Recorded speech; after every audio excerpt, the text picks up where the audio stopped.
40번부터 42번을 보면 이제 현대소설을 보는 거예요. 일단 소설. 소설은 당연히 인물 중심으로 어떤 일이 벌어지는지를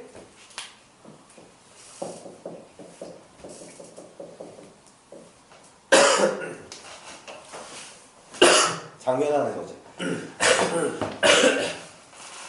그러니까 우리가 시를 봤던 것처럼 시적 화자가 처한 상황을 소설에서는 인물 중심으로 어떤 일이 벌어지는지, 그래서 그 인물이 어떤 반응을 보이는지, 긍정의 반응을 혹은 부정의 반응을, 사실 긍정의 반응은 별로 신경 쓸 필요 없죠. 부정의 반응을 중심으로 우리가 처리를 해주면 되겠다. 결국 이 부정의 반응에 따라서 나타나는 것이 바로 뭐야? 갈등인 거잖아. 그런데 이 갈등에는 두 가지가 있죠. 외적 갈등과 내적 갈등. 그렇지, 내적 갈등이 있다. 외적 갈등은 일단 표면적으로 누구와 누구예요? 사람과 사람. 그렇죠. 개인과 개인 간의 갈등이라고 보면 되겠지. 그 다음에 이 내적 갈등은 범위가 넓다 그랬어. 지금 이 상황 속에서도 내가 지금 집에 가고 싶다는 생각이 들어. 혹은 뭔가를 먹고 싶다는 생각이라든지 자고 싶다는 생각이 드는 것 자체가 뭐라 그랬어? 갈등이라고 얘기를 했던 거죠. 왜냐면 이 상황에 지금 조화롭지 못하기 때문에. 그런데 이렇게 갈등을 파악했다면 여기서 그치는 것이 아니라 이 갈등이 왜 발생했는지를 이 지문 안에서 찾는 것. 그런데 그렇다고 모든 지문에 이 갈등의 원인이 나타나 있는 건 아니다. 그러면 이 지문에 갈등의 원인이 나타나 있지 않다면 어디에 있을 가능성이 높으냐? 바로 문제에 있을 가능성이 높죠. 특히 어디? 보기. 보기를 통해서 지금 어떤 상황인데 어떤 갈등이 벌어지고 있는 거야. 그래서 이거를 통해서 작가는 어떤 주제의식을 드러내주고 있는 거지 라고 설명하는 것이 보통 보기에서 설명하는 내용, 언급하는 내용입니다. 중요한 건 이 단계가 되는 거죠. 시리아?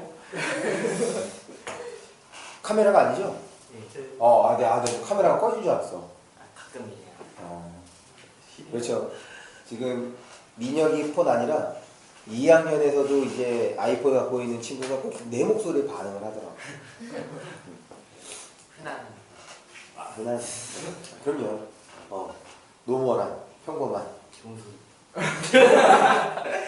죽여버렸어요. 네, 죽여버렸어요. 속소리지 뭐. 제가 지금 기분이 나빴어요. 봅니다. 그래서 소설을 볼 때는 처음에 인물 중심으로 어떤 일이 벌어지는지를 처리를 해줍니다. 그래서 우리가 갈등을 확인을 했다면 궁극적으로는 그 갈등이 왜 벌어졌는지 이렇게까지 우리가 내용을 처리해주면 이것이 내용을 파악하는 거야. 그런데 현대소설에서는 여기에서 이제 두 가지를 조금 더 생각을 해야지. 하나는 당연히 인물 중심으로 보다 보면 우리 시점도 파악할 수 있잖아. 시점 딱 뭐로만 보기로 했어? 1인칭, 3인칭. 그렇지. 1인칭 아니면 3인칭이야. 근데 3인칭을 딱 확인을 했어. 바꿔 얘기하면 나가 나오지 않았단 말이야. 지금 여기를 보면 40번, 40번 딱 나는 눈을 떴다 라고 얘기를 했으니 1인칭 시점이 되는 거죠. 그러면 1인칭은 1인칭에서만 그냥 그치면 돼. 그런데 3인칭이라고 하자면 뭐라고 했어? 전지적. 그렇지. 전지적인지 확인이 필요해. 대부분의 작품은 전지적 시점이야. 그런데 전지적인지 확인하는 것이 필요해. 전지적인지 확인하는 건 어떻게? 네, 심리. 그렇지. 인물의 내면을 서술자가 드러내주느냐. 예를 들어서 우석이가 속으로 기뻐했다. 이런 거죠. 무슨 생각을 했다. 혹은 독백을 했다. 이런 것 자체가 이제 바로 내면을 드러내주는 것이기 때문에 그러면 이제 전지적 시점이 되는 거예요. 그래서 3인칭이라고 한다면 전지적으로 좀 신경을 써주시고, 그 다음에 결국 이 장면과 관련해서는 우리가 구성을 처리할 수 있어야죠. 구성 방식. 우리가 지금 이제 겨울방학 때 그 문학 개념어를 보면서 다양한 구성 방식을 확인을 했단 말이에요. 근데 실제로 이 학평이라든지 모의고사에서 나올 만한 구성은 별로 없어. 왜? 지면의 제약이 따르거든. 소설의 많은 부분을 실어준다면 다양한 그 구성 방식을 우리가 문제에서 확인해 볼 수 있는데, 그렇지 않기 때문에 우리가 많이 확인해 볼 수 있는 순서를 정해보자면 첫 번째는 역순행. 그렇죠. 역순행. 무슨 말이냐면 순행적 구성은 문제를 거의 내지 않아. 현대소설에서. 너무 뻔하기 때문에. 그래서 역순행적 구성이라고 하면 구성 방식과 관련돼서 그러니까 보통 이렇게 구성 방식에 묻는 것이 아니라 뭘 묻냐면 서술 방식을 묻지. 이 작품의 이 글의 특성 서술 방식과 관련해서 첫 번째는 역순행을 우리가 따져주면 되겠고 두 번째는 이제 역순행하고 좀 비슷해. 액자. 역순행은 비슷한데 뭐냐면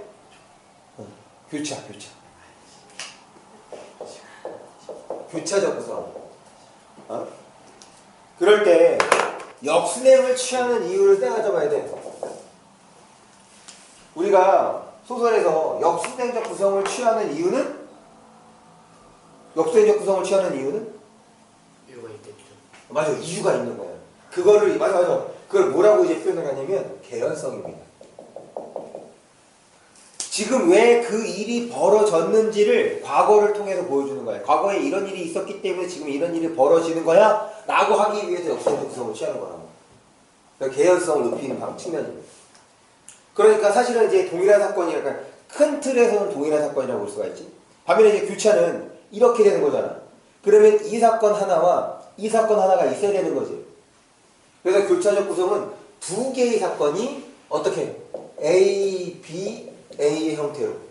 그런데 내가 왜 이게 역순행하고도 관련될 수 있다고 얘기를 하냐면 두 개의 사건이 어떻게 할 수 있는 거야.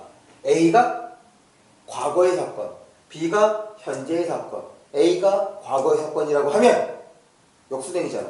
B에서 A로 넘어가는 순간. 이해했어? 그래서 두 번째로 우리가 신경을 쓸 것은 교차적 구성입니다. 그 다음에 세 번째는 병렬적 구성이야. 우리 병렬 얘기할 때는 전지 내가 많이 얘기했지. 우리 전구에 불을 켤 때 직렬인지 병렬인지. 네. 병렬은 어떤 거였어? 요래. 그래 맞아. 요래. 그러니까 이 중에서 하나의 전지가 배터리가 다 돼도 불이 들어와 안 들어와? 그렇지. 무슨 말이냐면 얘랑 이 두 개가 서로 어떤 관계라는 거야? 독립적이라는 거야. 별개라는 얘기인 거지. 그러니까 하나가 배터리가 다 돼도 요 하나 때문에 불이 들어올 수 있는 것이 병렬이에요. 그러니까 이 병렬은 두 개 이상의 사건이 나열되는 구조가 되는 거예요. 교차적으로는 두 개 이상의 사건이 이렇게 크로스가 되는 거라면 병렬은 단순하게 A, B, C. 그래서 얘는 일종의 뭐라고 볼 수 있느냐? 에피소드.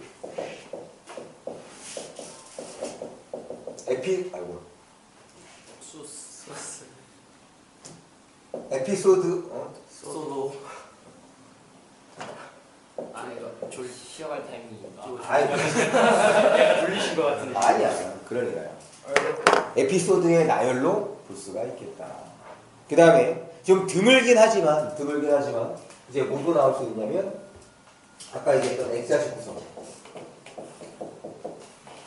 그런데 이 대체적으로 X자식 구성은 보기에서 먼저 설명을 해줍니다. 그렇지 않고서는 지문만으로 파악하기가 어려워요. 만약에 이 지문 안에서 X자식 구성이 나온다 라고 한다면 뭐일 가능성이 높냐면 얘일 가능성이 높다. 교차. 우리 X자라고 한다면 지금 이런 구조인 거죠. 이렇게 했을 때 틀을 A라고 놓고 이 안에 있는 사진이나 그림을 B라고 놓고 본다면 이 B가 핵심적인 사건이 되는 거지. 근데 보통은 A 조금 나오고 그 다음에 B가 이만큼이고 A가 조금 이렇게 바로 우리가 중학교 때 많이 봤던 X자식 구성인 거잖아. 근데 얘는 지금 이 부분과 이 부분을 한 지문에서 다뤄야지 X자식이라고 볼 수가 있잖아. 그런데 지면의 제약상 이렇게 다룰 수 있어? 없어? 없어. 그러니까 이 부분 놓고 나머지를 보기로 설명을 해주는 것이 일반적이란 말이야. 그런데 어떤 작품이 있냐면 X자식 구성인데 A, B가 교차적으로 나와. 교차적으로 나오는 구성이 있어. 그래서 그런 거는 이제 조금 어려울 수 있는 거지. 그러니까 아마 우리가 2학년 되면 소설에서 이제 그거를 하나 배울 텐데 모의고사 수능에도 나온 적이 있는데 제목이 생각이 안 나네. 이게 6.25 때의 경험을 바탕으로 어떤 한 소설가의 이제 심리 상태가 어떻게 되는 것인지를 뭐 추측하는. 그러니까 걔가 이제 정신병원에 갇힌단 말이야. 좀 이상 행동을 보여서. 근데 왜 걔가 그 인물이 그런 이상 행동을 보이는지에 대해서 기자와 이제 소설가이기 때문에 기자와 정신과 의사가 이제 대화를 나눠. 그 대화를 나누는 사이에 이 그 정신 이상을 보이는 행동의 이상을 보이는 중심 인물이 있겠죠. 그 중심 인물의 이야기가 중간에 튀어나오거든. 액자식 구성이긴 해. 왜냐하면 그 주인공이 액자에 해당하는 거고 그 틀은 바로 기자와 의사가 되는 거니까. 그런데 그것이 이렇게 번갈아. 그 지문이 소설 중에서도 좀 어려운 지문이었다. 그러니까 교차적 구성은 조금 어려울 수 있다는 거예요. 나머지는 크게 문제가 되지 않는다. 그런데 최근에 현대 소설을 보면 사실은 소설은 줄거리 파악이 핵심이거든. 그러니까 이 소설 지문은 비문학보다 어때? 길어 짧아? 비문학보다 길어 소설 지문이. 거의 한 면을 차지한단 말이야. 그런데도 우리가 문학을 풀 때 몇 분을 이제 투자를 하냐면 25분이라고 얘기를 해요. 그리고 그러니까 문학은 4개의 지문을 25분인 거고 비문학은 3개의 지문을 30분이었단 말이야. 그러면 지문이 길다 하더라도 어떻게 된다는 거야? 빨리 처리할 수 있어야 된다는 거지. 그렇다고 지문 안 읽고 문제를 푸느냐? 절대 그게 아니라고. 그러니까 소설에서는 줄거리 파악을 중심으로 보게 되는데 현대소설은 그게 잘한대. 왜? 지금 이 지문처럼 인물의 내면을 드러내는 거예요. 사실 지금 이 지문을 보면 사건은 하나밖에 없습니다. 여러 개의 사건이 나타나는 것이나 사건이 하나밖에 없어요. 근데 그 사건에서 인물이 어떤 생각을 하는지가 길어지는 거예요. 그 생각했던 것 중에 과거의 이야기도 나오고. 그런데 현재는 어떤 상황에 처해 있는 거. 바꿔 얘기하면 회상하는 거지.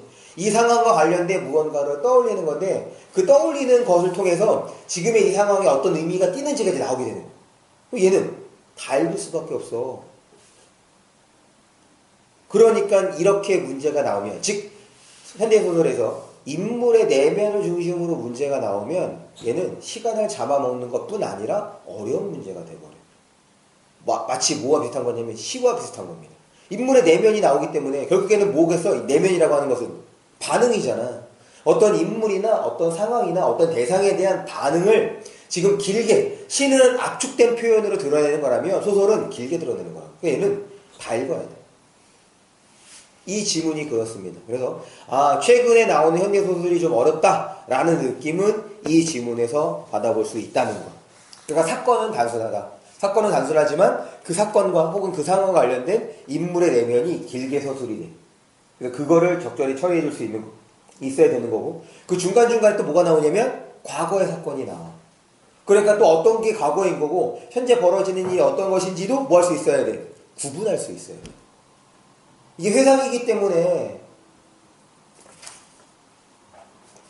역순행적 구성하고는 조금 차이가 있죠. 그냥 서술로서 끝나는 거야. 역순행적 구성 어떻다고 하냐면 따옴표가 있어요. 큰 따옴표가 있어야 역순행적으로 좀 볼 수가 있겠다. 됐죠? 그래서 지금 거기 40번부터 42번까지의 문제를 한번 풀어봅시다. 그래서 이제 나를 확인했으니까 얘는 시점이니까 1인칭인 거야. 그리고 현대소설 중에서 좀 어려운 유형인 인물의 내면을 중심으로 나오는데 그 내면에는 뭐 들어있냐면 과거에 역순행적 구성이라는 건 아니고 과거에 어떤 일이 벌어져 있는지도 언급이 되고 있으니 그것을 통해서 인물 간의 관계를 처리할 수 있어야 돼요. 그렇죠? 네. 준비하시고 시작. 40번에서 42번입니다. 12번 하나면 끝날 것 같아요.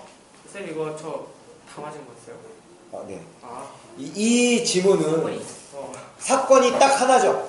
예. 사건이 뭐야? 그 나가 니 죽여요. 그렇지. 나가 B를 지금 겨누고 있는 이 상황에서 B와 관련된 여러 가지 상황들이 지금 이제 회상하고 있는 거잖아. 그래서 A 부분을 통해서는 B가 절친이다. 아니죠. A 부분에서는 이제 B와의 관계가 나타나. 지금 이 일이 있기 전부터 계속 이 나와 B와는 대결 관계였다는 건데 B에서 이제 그게 좀 나오죠. 친구였다. 네, B에서는 친구와 그 다음에 이제 라이벌로서 그러다가 그 B에서 아니지 A 끝부분에서 누가 나오냐면 경위가 나와. 그리고 그 경위와의 관계가 어디에서 나타나? C요. 네, C에서 나타납니다. 그러니까 이 일이 있기 전에 이 셋의 관계가 지금 A, B, C, 즉 B를 겨누고 있는 상황에서 나의 회상을 통해서 관계가 나오는 거지. 네. 이 지문에서는 이제 그게 중요한 거야. 그리고 사실은 뭐 하면 돼? 총 쏘면 돼. 지금 나의 역할은 B를 그 여러 사수 중에 하나잖아. 총 쏘면 그걸 끝이야. 근데 그 상황에서 다른 생각이 든 거잖아. 그러니까 이제 내적 갈등이 되는 거고, 그러면서 이제 인물 간의 관계가 나오고, 그 다음에 이 상황에 대해서 나가 어떻게 생각하는지, 그 다음에 이제 C를 보면, 사실은 C에서 위에서 C입니다. C에서 하나, 둘, 셋, 다섯 번째 줄 보세요.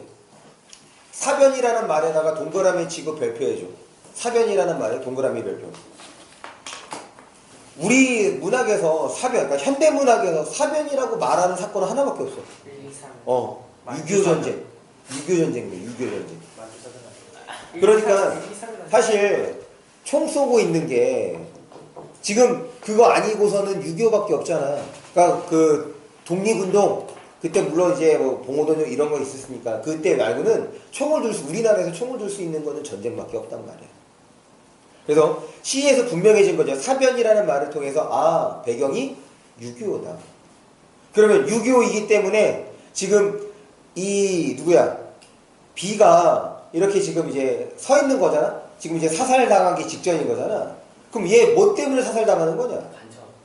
그렇지, 빨갱이야, 빨갱이. 빨갱이라는 것이 어디에 나오냐면, 지금 이제 C를 보면, 빨간 거. 뭐가? 자, 우리 사변 있죠? 사변 밑에, 거기 봅니다. 수복 후에, 그러면 이거 뭘 수복했다는 거야? 수복이 되찾았다는 얘기인 거지. 그렇지, 서울을 되찾은 거야. 그러니까 처음에 6.25 전쟁 딱 발발하고 나면 어떻게 했어? 한 번에 부산까지 쭉 밀리죠. 네. 그러고 난 다음에 이제 유엔이 들어오면서 얘네들이 점점 이제 회복해서 서울을 수복한단 말이야. 그거야. 거기 볼게요. 사변 통해 나의 행방은 알 길이 없었고 수복 후에 우연히 만난 것이 나와 자기와의 과거를 가장 잘 아는 B였기에 나의 생사에 대한 수소문을 서두르는 사이에 나의 소식은 묘연했고 B와의 결혼이 정식으로 성립되었다는 것이다. 언제? 지금 이 사살하기 전에. 원래는 경이랑 나가 이제 부부가 될 수 있었던 상황이었는데 6.25 전쟁 때문에 그렇게 된 거야. 그러면 어떻게 돼야 돼? 친구이긴 하지만 개빡쳐야지. 그런데 그 다음 계속 볼게요. B 다음입니다. 나로서는 지금이라도 경이가 B를 버리고 나의 품으로 뛰어오겠다면 받아들일 수 있는 애정의 여신이나 아량이 없는 바도 아니었지만 여기까지는 경이에 대해서 긍정이야 부정이야? 긍정. 그렇지. 다른 남자의 여자가 됐음에도 불구하고 긍정이야. 그 다음입니다. 몇 번이고 죽음에 직면했던 나로서 경이의 행방에 대한 관심에 얼마 동안 적극적이 되지 못하였던 나 자신에 대한 자책. 그 뭐야? 내가 그만큼 사랑했다면 뭐 했다는 거야? 찾아야 됐다는 거지. 헤어지고 난 다음에. 근데 찾았다는 거 안 찾았다는 거야? 안 찾았다는 거야. 내가 그때 적극적으로 경위를 찾지 않았던 것에 대한 자책. 계속. 이제야 더욱 거세게 싹 더 나로 하여금 아무런 힐난도 못하게 만들었고 누구에 대해서 힐난도 못하게 만들었다는 얘기야? 경위? 그렇지. 경위에 대해서. 힐란이 뭐예요? 비난. 그러니까 정말 막말 하는 게 힐난이야. 너는 여자가 지조도 없이 딴 남자한테 갈 수 있느냐? 이렇게 말하는 것이 힐난이라고 볼 수 있는 거죠. 계속 볼게요. 계속 봅니다. 오히려 경이에 대한 미안한 생각으로 가슴이 뿌듯해지게 하는 것이었다. 됐어? 그래서 40번 문제입니다. 윗글에 대한 이해로 가장 적절한 것은 이제 4번이 되는 거죠. 그 부분 때문에 B의 아내가 된 경이에 대해 자책감과 함께 미안한 감정을 느낀다. 봐봐. 1번 실망감을 느꼈다. 2번 반갑게 맞았다. 3번 대립이다. 4번 자책감이다. 5번 이거 그건 아니네. 무슨 말이냐면 1번부터 4번까지는 이거를 다른 말로 바꾸면 다 반응이지. 지금 왜 이 1번 첫 번째 문제가 반응으로밖에 낼 수 없었느냐? 지금 여기에서 사건이 하나밖에 없잖아. 사건 전개가 뭐 없어. 그 사건에 따른 나의 반응을 제시하고 있기 때문에 첫 번째 문제로서 반응을 내는 거야. 서술 방식을 묻는 것도 너무 단순할 거 아니야. 1인칭 주인공 시점일 거 아니야. 그러니까 서술 방식에 대해서도 굳이 낼 필요가 없는 거라. 그런데 최근의 현대소설이 이런 경향을 보여줍니다. 그리고 최근의 현대소설은 이런 경향을 보여준다면 고전소설이야. 고전소설은 몇 번 문제냐면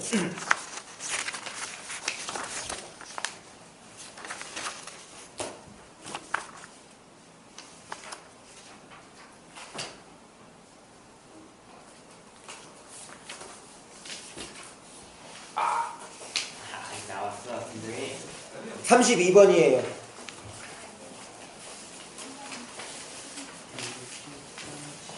지금 사실 나는 소설은 아니긴 하죠. 이거 뭐라고 해? 나를. 나의 갈래가 뭘까? 나의 갈래. 희고. 그렇지, 희곡이야. 연극을 하기 위한 대본이 되는 거지.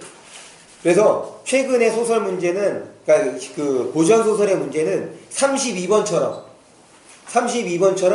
인물이 어떤 이제 행동을 펼쳤는지 그거 중심으로 고전 소설에서 이제 문제가 나오고 있습니다. 현대 소설에서는 아까 얘기했던 것처럼 이제 어떤 중심인물의 반응을 중심으로 이제 문제를 내고 있는 거고. 다시 이제 본문으로 돌아와서 41번은 어렵지 않죠? 기억과 니은에 대한 설명으로 적절한 것은 4번.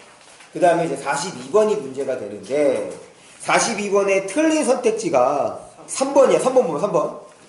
시에서 아무런 장벽도 없는 것만 같았다라고 과거 시제로 서술한 문장은 거기까지 문제 없죠. 네. 네. 현재 시점에서는 경희와 나의 관계가 거기서 밑줄 대립. 대립적인 것으로 지금 이미 40번 문제랑 42번 문제는 같은 부분을 통해서 어떻게 할 수가 있는 거야? 처리가 가능한 거지. 무슨 말이냐면 경희에 대한 반응이 뭐였어? 긍정이야 부정이야? 긍정. 긍정이란 말이야. 더군다나 2를 볼게요. 2. 이제 의식이 완전히 회복돼 가는가 봐요. 눈을 떴다. 거기다 그 다음에 물결 표시합니다. 옆에 경희가 서 있다.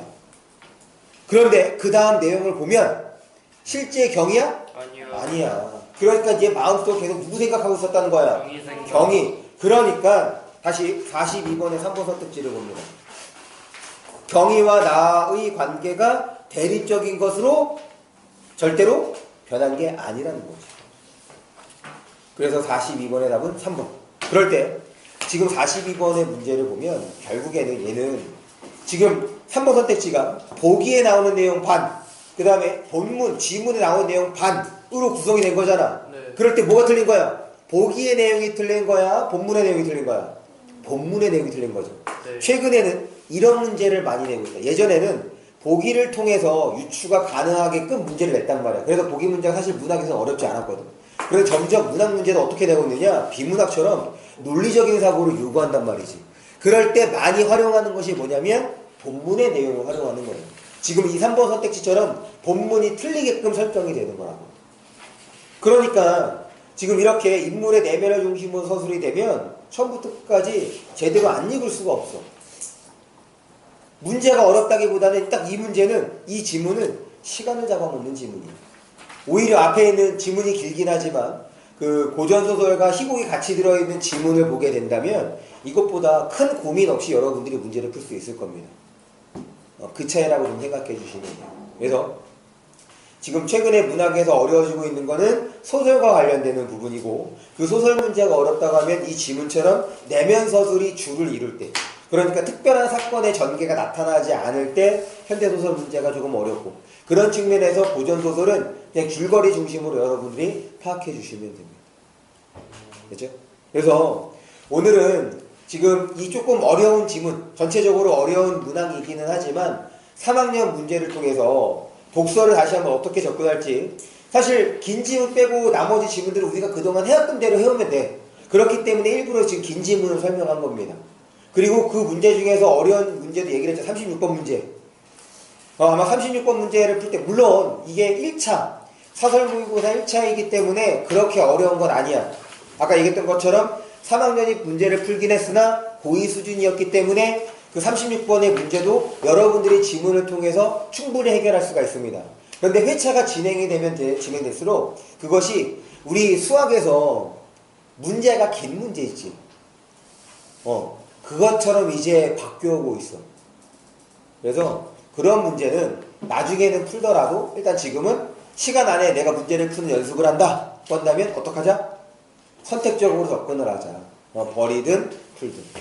그래서 지금 긴 지문과 그 다음에 소설로 이제 설명을 했습니다. 그래서 이 나머지 문제는 여러분들이 과제를 해오시는데 예.